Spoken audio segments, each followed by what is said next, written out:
Halo dan welcome back to my YouTube channel Bilik Nizam. Kembali lagi bersama saya Nizam MD. Dan ini video pertama setelah hampir 30 hari tidak aktif mengupload video di YouTube karena ada beberapa masalah dan kendala yang harus dihadapi. Dan di video kali ini langsung saja kita bakalan mereview sebuah buku terbaru. Buat teman-teman mungkin masih ada yang setia bersama channel ini. Jadi kita bakalan ada review buku terbaru dari penulis terkenal dan terbaik di Indonesia. So, sebelum itu jangan lupa tekan tombol subscribe-nya terlebih dahulu dan tekan tombol loncengnya untuk mendapatkan notifikasi video terbaru dari channel Bilik Nizam. Buku yang bakalan kita review kali ini berjudul Rantai Tak Putus, ditulis oleh Di Lestari ataupun nama lengkapnya Dewi Lestari. Genre dari buku Rantai Tak Putus ini adalah inspirasi genrenya, kemudian diterbitkan oleh penerbit Bentang atau PT Bentang Pustaka. Buku ini dirangkum sebanyak 222 halaman. Kita mulai reviewnya dari cover terlebih dahulu, yang dominan berwarna biru dan ada gambar awannya juga. Oke, ini bagian depannya, jadi ada gambar awannya, ingin menggambarkan betapa luasnya semesta. Kemudian di bawahnya ada gambar seperti burung ya. Mungkin ini yang dimaksud dengan rantai tak putus, tapi kalau dalam matematika kalau ada logo ataupun lambang seperti ini tak hingga. Jadi mungkin itu salah satu makna untuk judul Rantai Tak Putus. Di bawahnya juga dikatakan buku ini menyajikan ilmu mumpuni merawat UMKM di Indonesia. Terus di atasnya juga ada testimoni dari Menteri Koperasi dan UKM Republik Indonesia, yaitu Teten Mas Duki. Buku ini sanggup memantik semangat untuk berani memulai usaha, gigih untuk maju, dan semakin kreatif. Wow. Jadi buku ini menurut Teten Mas Duki mampu memantik semangat kita kalau sudah baca buku ini untuk berani memulai usaha dan berani berpikir kreatif. Di bagian belakangnya juga ada sinopsis yang mengatakan kemanapun kita melayangkan pandang, UMKM, usaha mikro, kecil, dan menengah akan selalu hadir.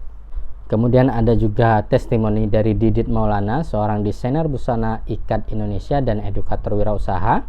Kemudian juga ada Yoris Sebastian, penulis, founder dari OMG Consulting dan edukator wirausaha juga. Kemudian di sudut buku di bagian belakang itu mencantumkan beberapa sosial media yang dimiliki oleh Bentang Pustaka. Cukup untuk bagian covernya. Kita masuk di bagian dalam buku. Begini bentukan dalam bukunya. Jadi di setiap bab bakalan dipisahin dengan lembaran berwarna biru. Dan juga di dalam buku ini banyak kutipan-kutipan yang membuat kita semakin bersemangat, membuat kita bisa mengambil pelajaran, dan tidak hanya berlaku untuk UMKM. Kutipan-kutipan yang ada di buku ini juga bisa kita terapkan dalam kehidupan kita sehari-hari. Kemudian ini pembatas buku juga ada. Ini sama persis ya, seperti cover dari bukunya. Dan di buku ini ada 11 bab.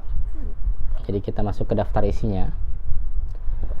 Yang pertama, kisah yang penting, meteorologi cinta, seniman besi, semangat iban, bengkel penuh kejutan, jalan berputar, tanah istimewa, mendayung bersama, setangguh baja selembut merpati, replika spirit, dan yang terakhir adalah Rantai Tak Putus.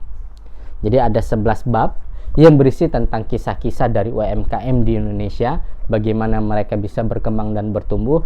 Buku ini juga menyajikan beberapa data dan fakta ya mengenai UMKM di Indonesia.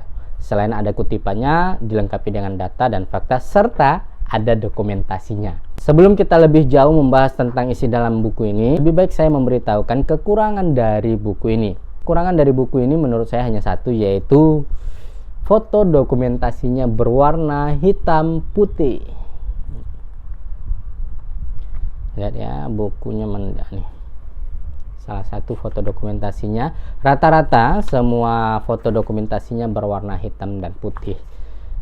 Alangkah lebih bagusnya kalau seandainya isi di dalam buku ini fotonya, dokumentasi yang sudah dibuat oleh Mbak Dewi Lestari itu agak lebih berwarna, sehingga kita lebih tahu bagaimana kondisi UMKM, bagaimana suasana yang ada di tempat Mbak Dewi Lestari berada.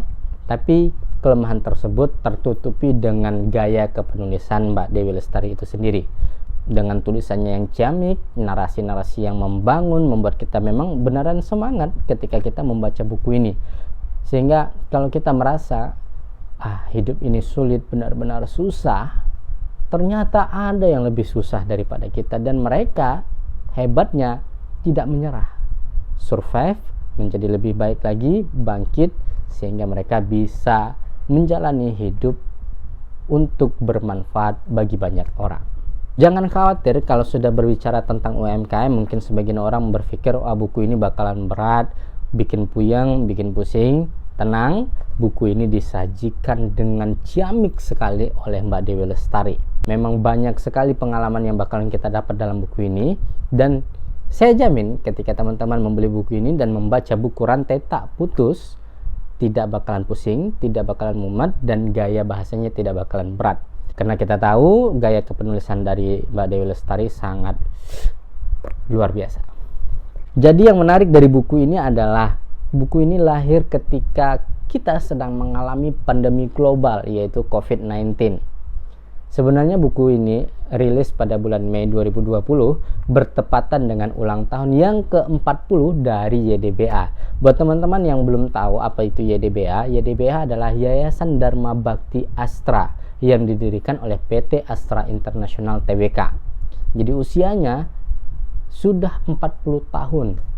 Walaupun akhirnya diundur beberapa bulan, tidak jadi di bulan Mei, tapi tetap saja tidak mengurangi esensi dari buku Rantai Tak Putus ini. Justru menurut saya buku ini diterbitkan ataupun dirilis di waktu yang tepat, di mana UMKM di Indonesia, bahkan kita masyarakat Indonesia, butuh sebuah edukasi, butuh sebuah pencerahan tentang bagaimana memulai usaha, tentang bagaimana perjuangan UMKM di Indonesia supaya bisa mereka survive ketika mengalami kondisi pandemi seperti saat ini. Kemudian yang menarik dari buku ini, saya akhirnya bisa tahu secara kuantitas mungkin UMKM di Indonesia itu tersebar cukup banyak dan cukup luas. Jadi dari Sabang sampai Merauke, dimanapun kita memandang, tidak salah memang banyak sekali UMKM yang kita jumpai, namun secara kualitas masih sangat kurang. Oleh karena itulah YDBA ini punya peran penting dalam membangun, dalam memperbaiki, dalam mengembangkan UMKM di Indonesia. Jadi YDBA memberikan berbagai macam program pendampingan. Selain pendampingan, juga banyak sekali prinsip-prinsip dasar yang bisa diambil untuk kita sendiri dan diajarkan kepada UMKM di Indonesia, sehingga bisa menjadi lebih baik lagi. Jadi pendampingan yang dilakukan oleh YDBA bukan hanya tentang dana, bukan hanya tentang bagaimana mendapatkan bantuan, tapi juga bagaimana cara kita untuk bisa membranding usaha, bagaimana memperbaiki produksi, bagaimana mengelola usaha yang sudah dibuat, dan banyak hal yang ditanamkan. Yang menarik, salah satunya terletak di halaman 30, itu ada kutipannya. Jadi setiap kutipan bakalan di bold dengan warna biru. Mesin secanggih apapun, uang sebanyak apapun, kalau kita tidak berhasil menyentuh manusianya, ya percuma. Ya memang betul. Mau uang sebanyak apapun, ya mau kayanya luar biasa, tapi manusianya memang tidak baik, ya uang itu bakalan difungsikan dengan tidak baik juga. Demikian juga dengan mesin. Jadi yang perlu diperhatikan selain uang, selain mesinnya, selain teknologinya, yang sangat terpenting adalah manusianya. Itu di halaman 30. Kemudian ada juga konsep-konsep ataupun metodologi yang digunakan kebanyakan oleh orang Jepang, lalu diadaptifkan di dalam UMKM Indonesia dan sering diajarkan. Jadi kalau teman-teman membaca buku ini, 5 hal yang akan diajarkan itu selalu ada digunakan oleh UMKM yang dibina oleh YDBA, yaitu 5R. Ini mantra yang bakalan sering dijumpai kalau kita melihat UMKM yang dibina oleh YDBA. Apa saja 5R itu? Yaitu ringkas, rapi, resik, rawat, dan rajin. Sebenarnya 5R ini adalah konsep Jepang. Jadi ada bahasa Jepangnya yang memang dilakukan oleh orang-orang Jepang. Ya, kita tahu kalau negara Jepang adalah salah satu negara yang tingkat produktivitasnya sangat tinggi. Ringkas, bahasa Jepangnya seiri, yang artinya ataupun dimaksudkan menyingkirkan barang-barang yang tidak perlu. Yang kedua, rapi ataupun seiton, bukan SE, seiton, bukan shaiton. Yang artinya meletakkan segala sesuatu pada tempatnya sesuai dengan alur kerja. Kemudian resik ataupun seiso, yang artinya membersihkan peralatan dan daerah kerja secara rutin.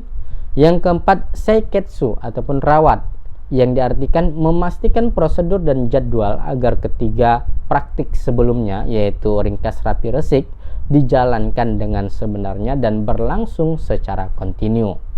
Yang terakhir baru rajin ataupun shitsuke, pemeliharaan disiplin diri untuk konsisten melakukan keseluruhan praktik tadi.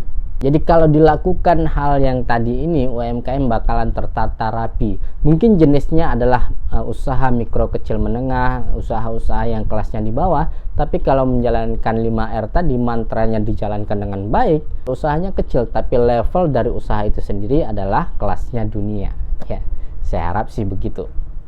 Jadi buku ini sangat menarik untuk kita baca dan saya merekomendasikan buku ini untuk dibaca oleh semua kalangan. Bukan hanya UMKM, bukan hanya mahasiswa, pelajar pun tetap bisa membaca buku ini karena tidak disajikan secara rumit. Di bagian terakhir juga bakalan, ya sudah pasti ada tentang penulisnya. Kemudian yang menarik juga ada katalog dari karya De Lestari. Ya, sebagian dari teman-teman mungkin sudah membaca karya-karyanya, Supernova, Petir Partikel, Intelijensi, Aroma Karsa yang paling sangat dikenal ya, Perahu Kertas, Filosofi Kopi, dan beberapa dari karangan ataupun buku-buku yang dibuat oleh Mbak Dewi Lestari ini sudah dibuat film ataupun layar lebarnya. Kemudian ini dia yang paling bagus di buku ini, langsung memberikan nasihat ataupun peringatan ya kepada kita selaku pembaca untuk membeli buku-buku yang original. Walaupun di atasnya dituliskan ciri-ciri buku original Bentang Pustaka, tapi setidaknya itu sebagai pengingat kita untuk membeli buku yang original dan katakan tidak untuk buku bajakan. Oke, sekian review buku dari Rantai Tak Putus karangan Di Lestari atau Mbak Dewi Lestari. Terima kasih buat teman-teman yang sudah menonton video ini sampai habis. Buat yang ingin memberikan komentar, saran, dan kritiknya, silahkan bisikin saya di kolom komentar. Dan sampai jumpa di video selanjutnya.